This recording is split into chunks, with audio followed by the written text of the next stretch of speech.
여러분, 오늘은 정말 정확히 76주년을 맞는 8.15 광복절입니다. 제가 절기설교를 그렇게 많이 하는 편은 아닙니다만 오늘은 8.15 광복을 맞이하는 이 기쁜 날, 정말 우리 나라가, 우리 민족이 다시 회복되는 은혜가 있던 이 날, 저희가 8.15 광복절에 대해서 함께 나누고, 또 우리가 그리스도인으로서 어떻게 세상을 우리가 민족적인 입장과 그리스도인으로서 살아가야 될까를 함께 나누려고 합니다. 여러분, 1910년 8월 22일 우리 대한제국의 내각 총리였던 이완용과 또 일본의 3대 통감이었던 데라우치 마시타케가 조약을 세웠죠. 그게 한일 병합 문서입니다. 여기에 조인을 하고 8월 29일에 공포함으로 519년 조선 왕조가 무너지고, 그리고 우리나라는 일제 식민지가 되었습니다. 그 날을 우리는 경술국치라고 부릅니다. 너무나 여러분이 잘 아시겠지만 그 기간 동안 35년 동안 1945년 8.15 광복을 맞을 때까지 우리나라는 이름을 일본 이름으로 바꾸고 또 화폐를 일본 화폐로 바꾸고 한일 의정서를 체결해서 우리나라의 모든 땅과 모든 돈을 일제에게 빼앗긴 날이 바로 우리나라가 일본의 식민지가 되고 겪은 일이라고 우리는 알고 있습니다. 여러분, 그런데 요즘 SNS를 보면요, 이런 영상들이 있어요. 한일병합은 일본이 우리를 선진국으로 만들어준 아주 고마운 나라다, 이렇게 말하는 사람들이 있습니다. 일본이 우리나라에게 가져다준 기술과 산업화로 인해 우리나라가 이만큼 성장할 수 있게 됐다라고 일본의 편에서 우리의 역사를 바라보는 사람도 저는 이렇게 많을지 몰랐습니다. 여러분, 그 영상을 보실 때 어떤 마음이 드시는지요? 일본이 우리나라에 전철이 아니겠죠, 기차를 설립한 게 우리나라를 위한 게 아니라 전쟁을 위한, 물자를 나르기 위한 것인데 우리가 보통 사이드 이펙트라 그래요. 그걸 부가적으로 얻은 이익이라고도 말하지만 부작용이라고도 말하죠. 그 결과로 인해 얻어진 것들로 인해 일본이 우리에게 고마운 나라라고 말하는 건 정말 잘못된 역사의식을 가진 겁니다. 사랑 여러분, 21세기를 살아가는 우리가 너무나 잘 알고 경험하는 게 있습니다. 그게 뭐냐면 나라를 잃은 민족이 얼마나 큰 서름과 고통 가운데 살아가는지 우리가 알게 된다는 거예요. 여러분, 혹시 기억나십니까? 그 귀여웠던 쿠르디라는 아이. 여러분, 이 아이가 2011년 시리아 내전으로 인해서 여러분 조그만 보트를 타고 함께 시리아를 탈출하다가 바다에서 주검이 되어서 발견되었죠. 이 쿠르디를 잊지 말자고 여러분, 우리가 외쳤던 게 지금은 다 잊혀져 가지만 나라를 잃은 시리아 사람들은 지금 온 세계에 퍼져서 난민으로 살아가고 있어요. 여러분, 도쿄올림픽 끝난 지 얼마 안 됐잖아요. 이 올림픽에 국기가 아니라 올림픽기를 가지고 출전한 사람들이 있어요. 그게 누구냐 하면 거기 이렇게 써 있습니다. Refugee Olympic Team이라고. 난민팀이 국가가 없기에 그 사람들끼리 모여서 운동시설이 없으니까 집 앞에서 뛰면서 훈련해서 나온 사람들이에요. 여러분, 우리가 오히려 정부가 있어서 규제를 하고 제한하고 우리의 자유를 막는다고 생각하는 사람들이 있고, 저도 역시 그렇게 생각할 때가 있습니다만, 오히려 나라를 잃게 되면 자유를 박탈당하고 오히려 우리가 하고 있는 모든 삶의 소망을 잃어버리는 게 나라를 잃어버린 사람들이 겪는 일입니다. 저는 이 8.15 광복절이 우리 그리스도인들에게도 하나님의 주신 은혜요, 우리를 통해 하나님께서 다시 한번 하나님의 일을 이루기 위해 주신 축복의 날이라고 우리가 믿음으로 바라보길 주의 이름으로 축복합니다. 여러분, 저는 그리스도인으로서 대한민국 국민으로서 내가 지켜야 될 의무와 책임을 다하는 것이 도리며 우리가 대한민국 국민으로서 살아가는 마땅한 일이라고 믿습니다. 특별히 여러분 오늘 8.15 광복절을 맞아서 저는 가끔 그런 고민할 때가 있어요. 우리 대한민국이라는 조국을 사랑하는 마음과 내가 하나님의 자녀 그리스도인으로서 복음을 전하고 열방과 또 모든 인류를 사랑해야 되는 이 사이에서 갈등할 때가 있어요. 여러분 그런 일이 있었는지 모르겠습니다만 이 조국을 사랑하는 것과 또 인류를 사랑하는 것 사이에서 우리 그리스도인들이 어떤 마음의 자세와 중심을 가지고 살아가야 될까를 오늘 사도 바울의 말씀을 통해서 함께 나눠보려고 합니다. 여러분 저희가 읽은 사도행전 17장은요 어떻게 보면 바울에게 비극적인 이야기고요, 어떻게 보면 우리가 바라볼 때 민족에게 오히려 배반당한 사람의 일생을 통해서 어떻게 민족을 사랑하는지를 볼 수 있는 눈을 얻게 되는 장면입니다. 여러분 사도행전 17장은요 1절과 2절을 보면 사도 바울이 유럽에서 건너와서 나를 좀 구원해달라고 하는 환상을 보고 마케도니아로 건너가서 데살로니가라고 하는 유럽의 한 지역에 도착했을 때 이야기로 시작됩니다. 여러분 데살로니가에 들어가서 제일 먼저 바울이 간 곳이 어디냐면 회당이에요. 우리가 시나고그라고 되어 있는 회당은 뭐냐면 유대인들이 자기들이 절기를 지키고 안식일에 하나님을 예배하기 위해서 세워놓은 곳입니다. 제일 먼저 가지 않겠어요? 여러분 미국이나 아니면 해외 나갔을 때 제일 먼저 가는 데가 어딘 줄 아세요? 한인교회예요. 왜냐면 한국 음식 먹어야 되니까, 한국 사람 만나야 되니까. 사도 바울도 똑같아요. 데살로니가에 거기에 유대인들은요 디오스포라로 흩어진 다음에 회당에서 모여서 매주 만나서 그들이 소식을 전했던 곳이 회당입니다. 여러분 그런데 보실래요?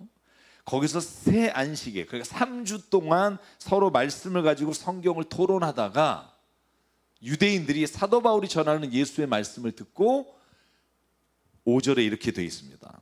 유대 사람들은 시기하여 거리의 불량배들을 끌어모아다가 패거리를 지어 신의 소유를 일으키고 야손의 집을 습격하였다. 그리고 바울 일행을 끌어다가 군중 앞에 세우려고 찾았다.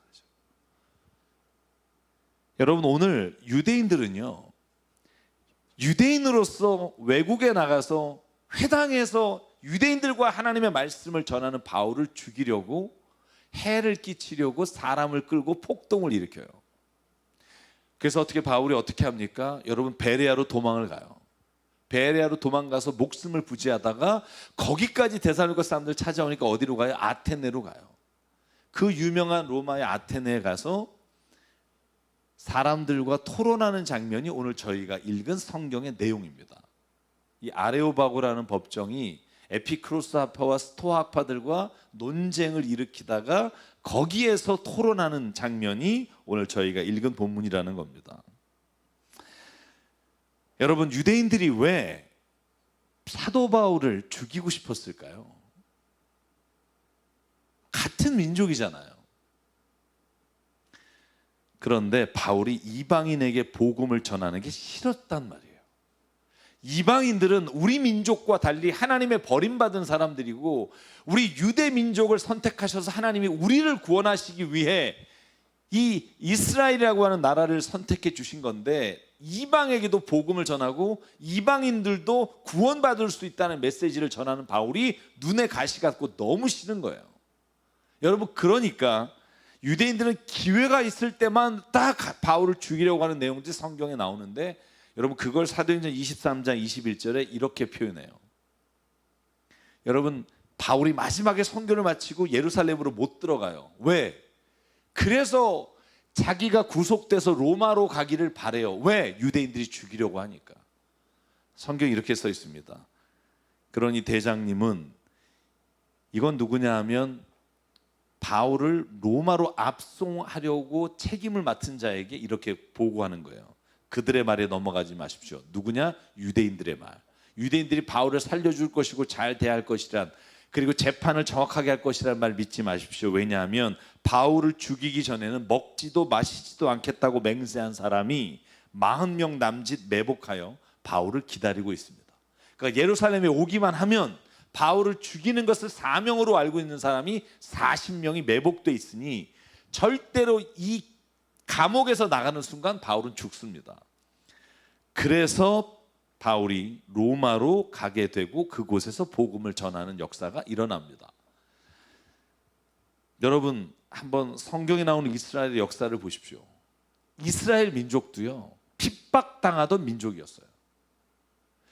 여러분, 출애굽기 45장 17절에 보면 이스라엘 백성들이 이집트에서 400년을 노예로 살아요. 근데 처음엔 노예가 아니었죠. 출애굽기 45장 17절에 보면 바로가 요셉에게 이렇게 말해요. 창세기 45장일 겁니다. 제가 잘못 썼네요. 그대 형제들에게 나의 말을 전하시오. 짐승들의 짐을 싣고 가나안 땅으로 돌아가서 그대 부친과 가족을 내가 있는 곳으로 모시고 오게 하시오. 이집트에서 가장 좋은 땅을 드릴 테니 그 기름진 땅에서 나는 것을 누리면서 살 수 있다고 이르십시오. 다시 말하면 요셉이 이집트의 총리로 있을 때 70명의 가족들이 이집트에 와서 살 때는 너무나 좋은 고센 땅이라는 곳에서 자기들이 좋은 삶을 영위하고 살다가 요셉이 죽고 이집트에 다른 왕정이 들어왔을 때 여러분, 이스라엘 백성은 400년 동안 노예와 같이 살았고요.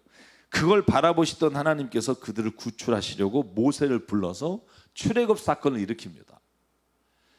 여러분, 가만히 보시면 유대인도 핍박당하던 민족이었고요. 그런데 하나님이 구조원해 주셔서 출애굽 사건을 경험한 그들은 또 누군가를 핍박하는 민족이 되었다는 거예요. 사랑하는 여러분, 아이러니 아닙니까? 자기가 그런 고난을 받았다면 다른 사람이 고난을 당할 때 그것을 도와주는 것이 인간의 마음인데 사람은 그렇지 않아요. 하나님이 나를 구원해 주셨다가 은혜로 끝나는 게 아니라 하나님이 그러므로 나를 사랑하시고 끔찍할 정도로 우리 민족은 구원하시고 우리 민족을 이끌어 가시지만 다른 민족은 하나님이 그들의 편에 서시지 않는다고 하는 극단적인 국수주의에 빠지게 된 게 유대 민족이에요. 여러분, 민족주의라는 단어하고 국수주의라는 단어가 영어 사전을 찾아보면 어떻게 나오는 줄 아십니까? 민족주의는 내셔널리즘이에요. 내셔널리즘. 각 국가, 민족을 가장 최우선시한다.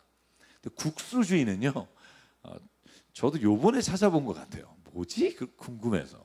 그랬더니 내셔널리즘, 민족주의에 앞에 하나가 더 붙어요. 울트라 내셔널리즘이에요. 울트라 빵빵 뭐 이런 단어 있잖아요. 극단적인 민족주의예요. 우리 민족만이 하나님의 선택을 받았을 뿐만 아니라 우리 민족만이 가장 귀하고 존귀한 족속이다라고 생각하는 게 국수주의예요. 여러분, 그래서 결국 어떻게 돼요? 이스라엘은요, BC 722년에 아시리아에게 북이스라엘이 완전히 멸망하고 BC 586년에 남유다가 바벨론에게 완전히 멸망하고 예루살렘 성전이 다 무너져 버립니다. 여러분, 그 국수주의에 빠져서 우리 민족만이 최고라고 생각하는 유대인들에게 오늘 본문에서 사도 바울이 24절과 26절에 이렇게 고백합니다. 저는 이 고백이 얼마나 중요한 고백인지 모릅니다. 우주와 그 안에 있는 모든 것을 창조하신 하나님께서는 하늘과 땅의 주인이시므로 사람의 손으로 지은 신전에 거하지 않으십니다. 또 하나님께서는 무슨 부족한 것이라도 있어서 사람의 손으로 섬김을 받으려는 것이 아닙니다. 그분은 모든 사람에게 생명과 호흡과 모든 것을 주시는 분이십니다. 그분은 인류의 모든 족속을 한 혈통으로 만드셔서 온 땅 위에 살게 하셨으며 그들이 살 시기와 거주할 지역의 경계를 정해 놓으셨습니다.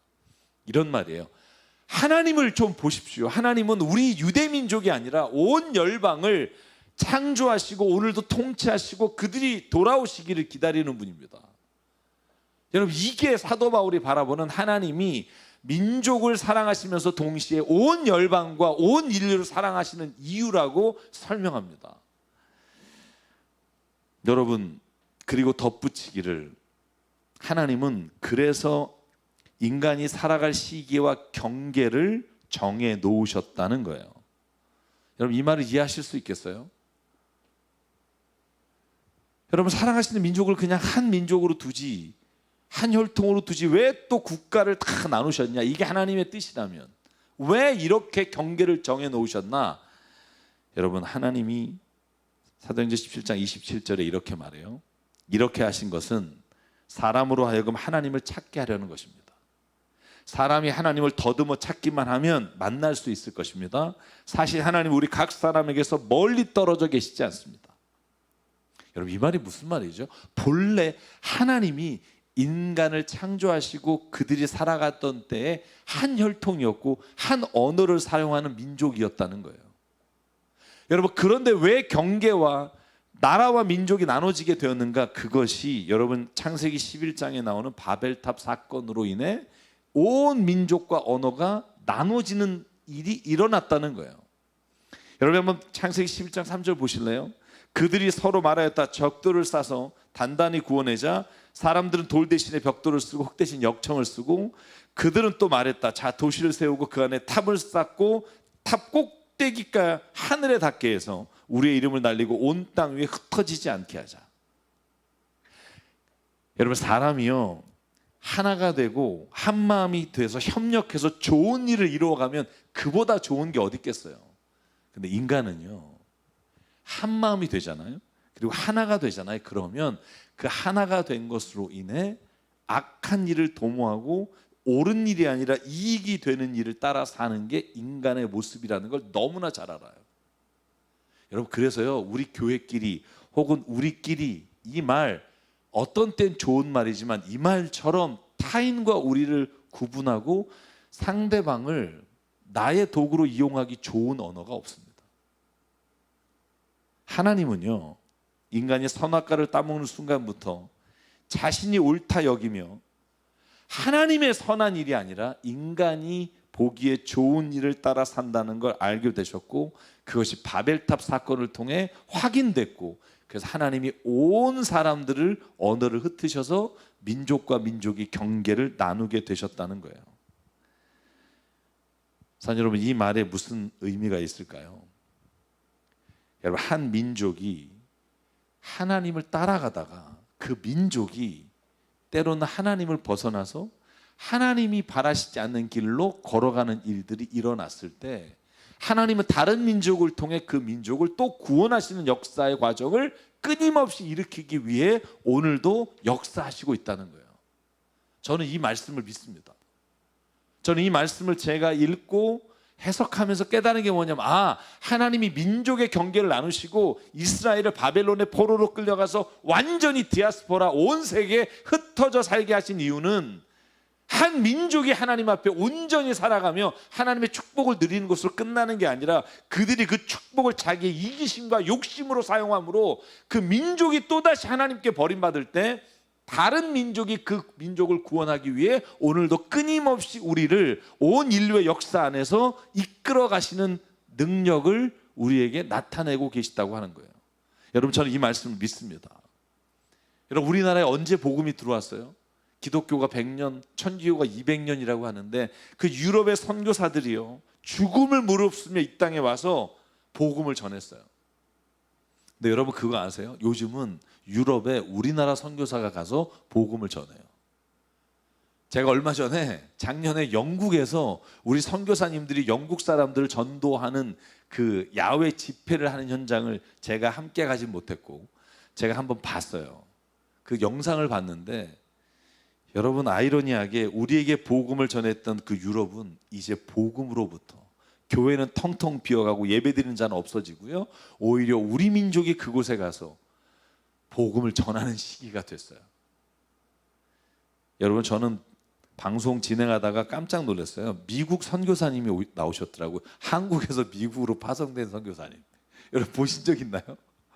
꽤 많습니다.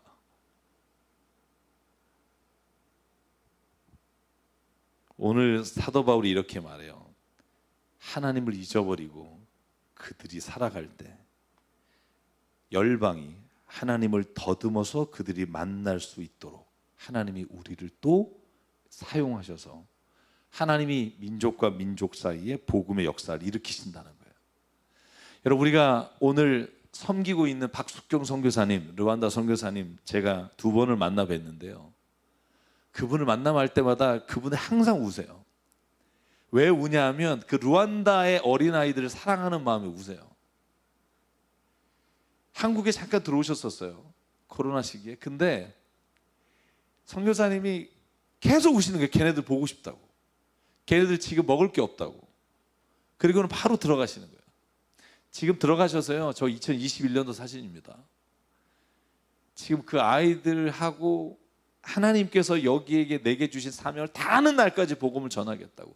여러분 그럴 때마다 저희 한국 땅에 왔던 선교사님들 기억해요. 아펜젤러 선교사님, 알렌 선교사님, 그분들도 여러분 이 땅에 복음을 전하기 위해 모든 것 버리고 왔던 그 일들을 기억합니다. 유대인들이 자기들만이 하나님의 선택을 받았고 이방인들에게 구원의 문이 열리지 않았다고 착각할 때, 여러분 이스라엘의 모든 예언자들이 이스라엘 백성을 향해서 외친 말이 뭐냐 하면, 아니다, 하나님은 이방인도 자신의 자녀로 삼으시고 그들도 구원하실 거라는 선포였어요.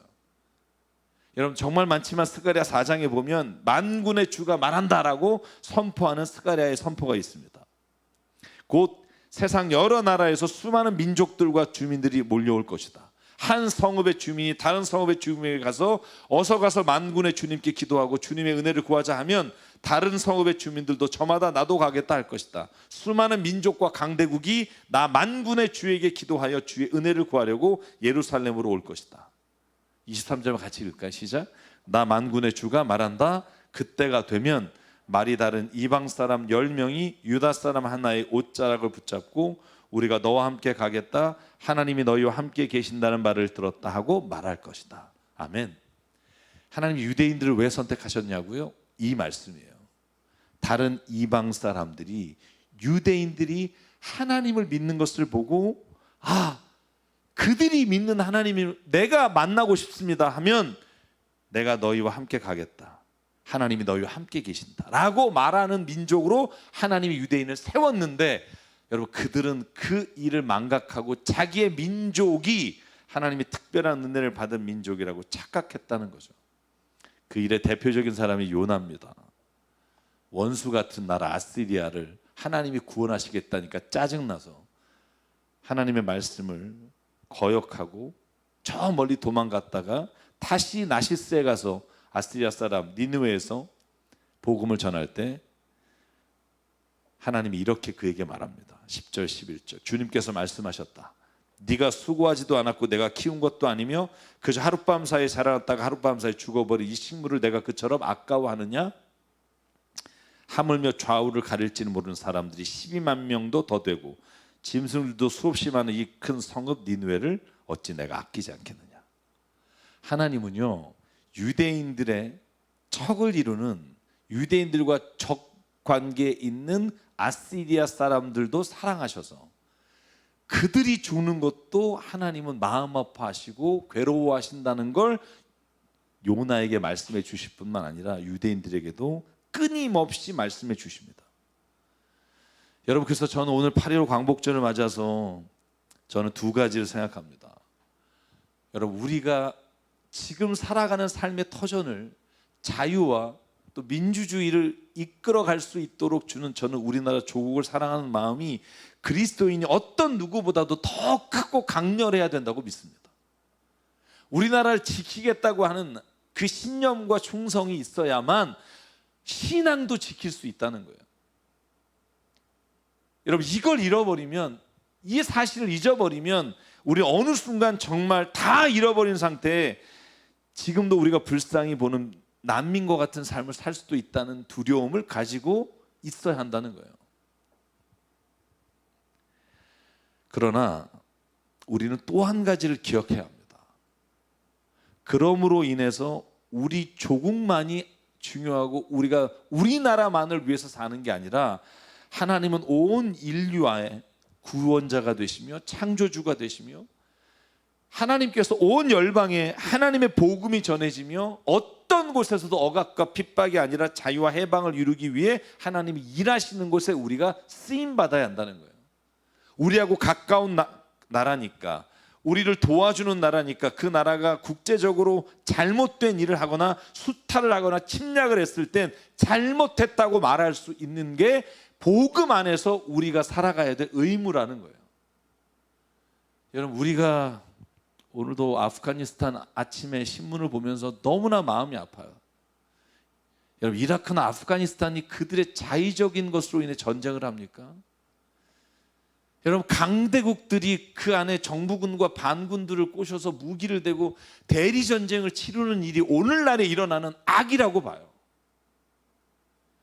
여러분, 그런 전쟁은 옳지 않다고 말해야 하며, 그 안에서 일어나고 있는 일에도 저는요, 복음의 관점에서 볼 수 있는 눈이 열려야 저는 우리가 그리스도인으로서 또 이 땅의 한 국민으로서 살아가는 의무를 다해갈 수 있다고 믿습니다. 그러면 사랑하는 여러분, 이게 쉽지는 않아요. 우리가 조국을 사랑하고 나에게 도움을 주는 사람들에게 잘 대하는 것과 또 우리가 하나님의 마음으로 세상을 바라보는 일이 동시에 일어나는 게 쉽지 않아요. 여러분, 비근한 예를 들면, 여러분 내 자녀와 다른 자녀가 싸웠다면 누구 편 드시겠어요? 객관적으로 우리 애가 잘못했네요. 이렇게 여러분, 그렇게 할 수 있을 만한 마음이 되기가 쉽지가 않다는 거예요. 그럼에도 불구하고 자녀 사랑인가 이웃 사랑인가 안에서 늘 우리가 이 둘 다 하나님이 우리 그리스도인에게 주신 사명이라고 믿을 때, 여러분, 우리는 해결할 수 있는 길을 발견할 수 있다는 거예요. 사랑하는 여러분, 잘못된 균형 감각을 가지고 왜곡된 눈으로 하나님을 바라본 유대인들의 결과가 하나님들은 나의 편이라는 거였고, 결국 그것은 하나님이 유대인들을 버리시고 이방인들을 택하사 구원의 길을 이끌어 가셨던 이유가 됐습니다. 그래서 저는 오늘 마지막으로 사도 바울의 모습을 말씀드리면서 이 말씀을 마치고 싶어요.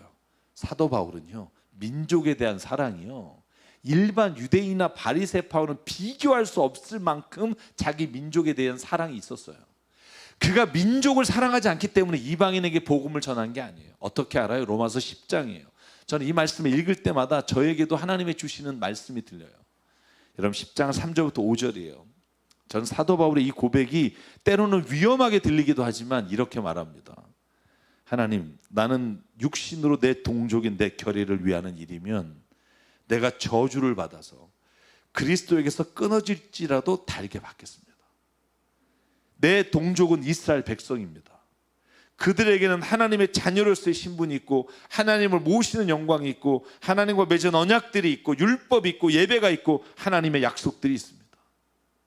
제발 하나님, 이스라엘 백성으로부터 떠나지 마시고 이스라엘 백성이 구원받을 수만 있다면 제가 차라리 저주를 받더라도 그 구원의 길에 쓰임받고 싶습니다. 그래서 로마서 10장을 읽어보면 그가 구구절절히 이방인에게, 민족에게 복음을 전하고 다시 그 복음이 그루터기에 와서 유대인들이 복음으로 해방될 것이라고 하는 믿음의 고백들이 가득 차 있는 게 로마서예요.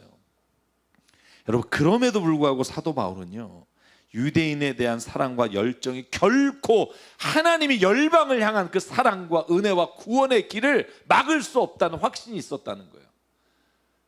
저는 이것이 오늘날 우리에게 8.15 광복절을 맞으면서 하나님이 그리스도인에게 주시는 눈이 아닐까라는 생각을 하게 됩니다. 그럼에도 불구하고 하나님이 사랑하시는 그 열방과 이방인을 향해 유대인들이 나를 죽이려고 할지라도 나는 그 복음을 들고 가겠습니다. 여러분, 그러면서 당한 그의 모진 고난과 고문과 죽음에 놓인 일들이 얼마나 많은지, 여러분, 이게 바로 저는 그리스도인으로서 한 나라의 국민으로 살아가는 우리에게 주어진 숙제이며 의무이며 과제라고 생각합니다. 오늘 좀 딱딱한 설교가 됐으리라고 생각합니다만, 저는 이 8.15를 맞이하면서 저와 여러분에게 우리나라와 이 민족에 대한 사랑과 열정이 그리스도인으로서 더욱더 깊이 일어나길 바랍니다. 8.15 광복을 맞기까지 그리스도인들이 여러분 태극기를 들고 이 땅 곳곳에서 이 나라의 회복을 위해 일했다는 것을 잊지 않으시기를 바라고요.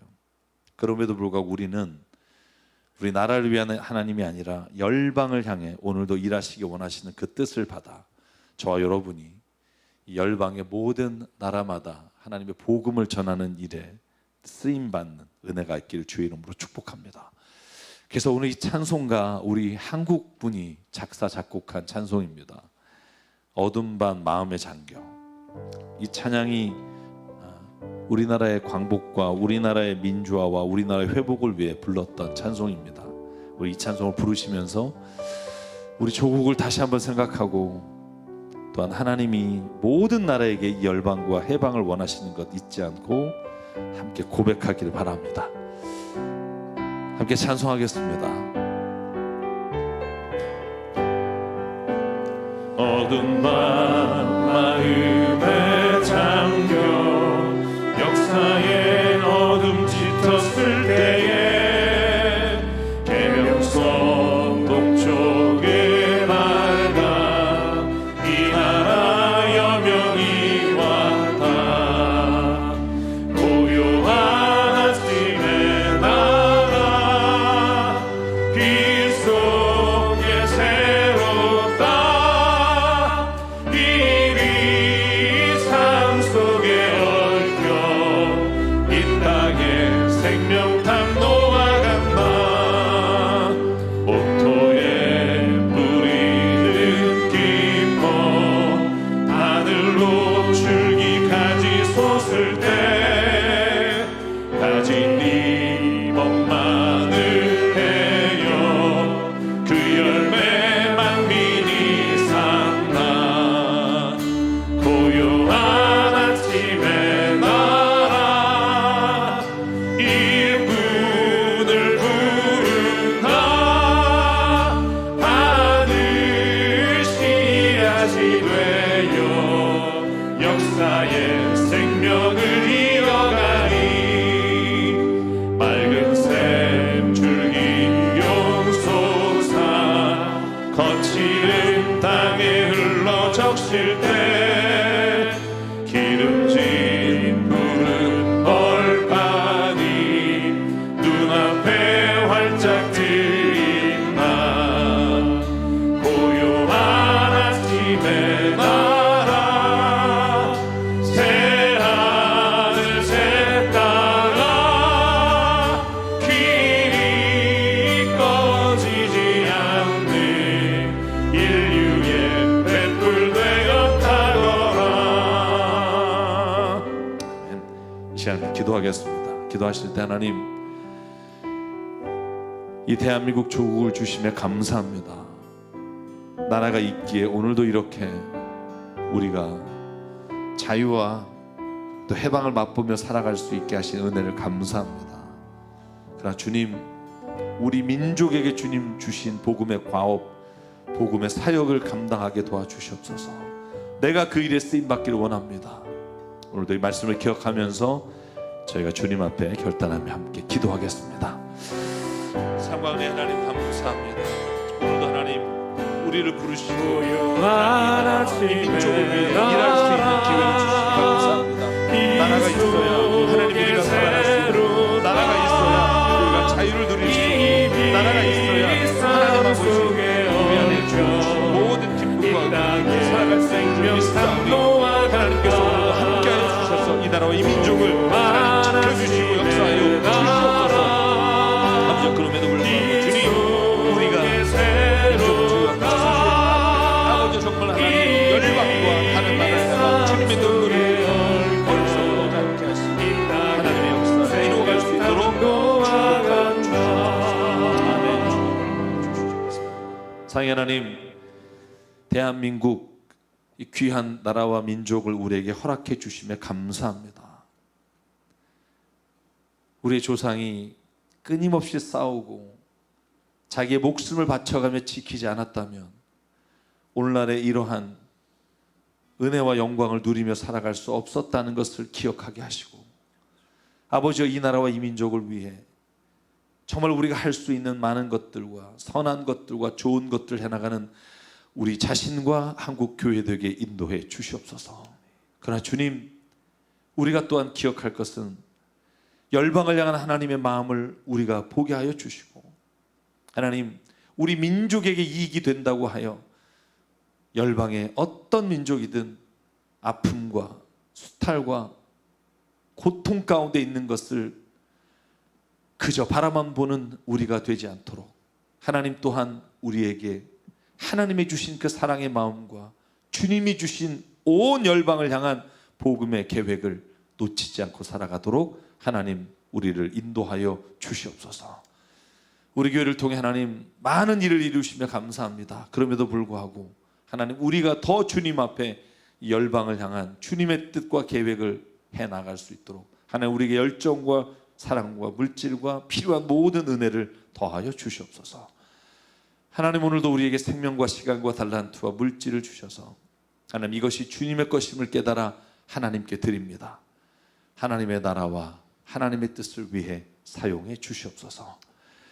이제는 우리 주 예수 그리스도의 은혜와 하나님 아버지의 무한하신 사랑과 성령님의 감동, 감화, 충만, 교통, 위로하심이 오늘도 하나님 안에서 주님이 주신 이 대한민국 땅을 또한 자유롭게 살아갈 수 있는 은혜를 기억하며 열방을 향한 주님의 뜻을 이루기를 소망하는 여기는 한 분 한 분 머리 위에 가족과 또한 일터 위에 주님 세우신 새삼교회 위에 지금부터 영원토록 함께 하시기를 간절히 축원하옵나이다.